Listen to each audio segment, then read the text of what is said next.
welcome to part 3 of my mental health vlog series. And this one, I've got part 1 and part 2 mainly about being a youngster, being bullied at school. Part 2 is about bullied at work and stuff like that. Part 3, this one is about family, really, about not bullying. When I, through my life, through the years, 1996, my dad moved away. No, 1986, sorry, 1986.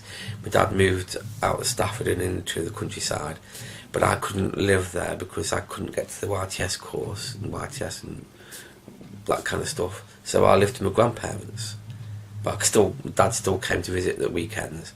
So that was a change in my life. I could see my mum still and grandparents, but Dad now and again. So that was quite life changer.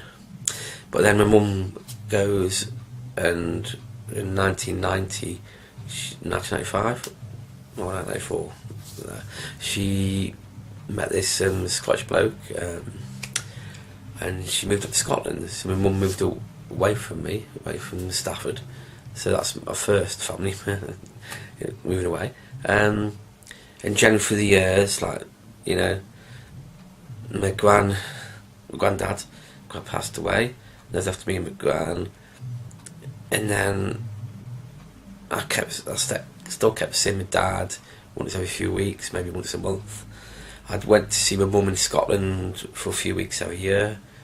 So it was still, I had my aunt and my uncle living with gran as well. So there was a few of us.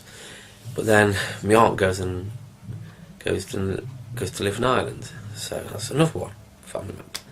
And then it was after my gran, my uncle gets his own place, blah blah blah, after me and my gran. Then I still see my dad. This is confusing, I know. But I'm trying to make this sound so you know what I'm on about.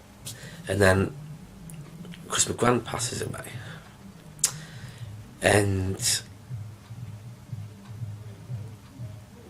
then it's like, what now? I can't live where my gran's living, so the council give me my own flat, which I go into in the next vlog, living on my own for the first time. But the idea is that the family kept moving away, everyone was going away, my school friends were moving away, the friends I had, they moved and then did doing things. So every year it was getting less people know.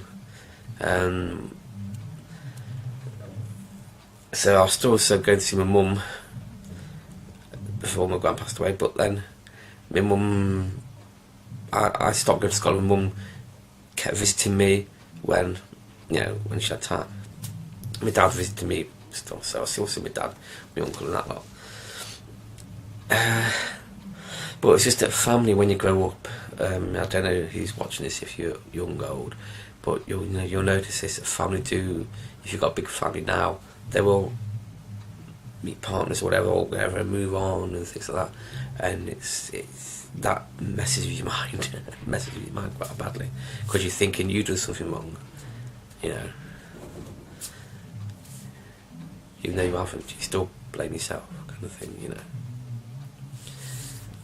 Yeah, I think that could be another cause of, mental health problems, or you're just thinking that you're doing something wrong, and it sticks in your mind for years and years and years, and then you start believing it, and your mind starts, Anyway, if you go for the same kind of consequences, then please comment and let me know, and if you've been for this.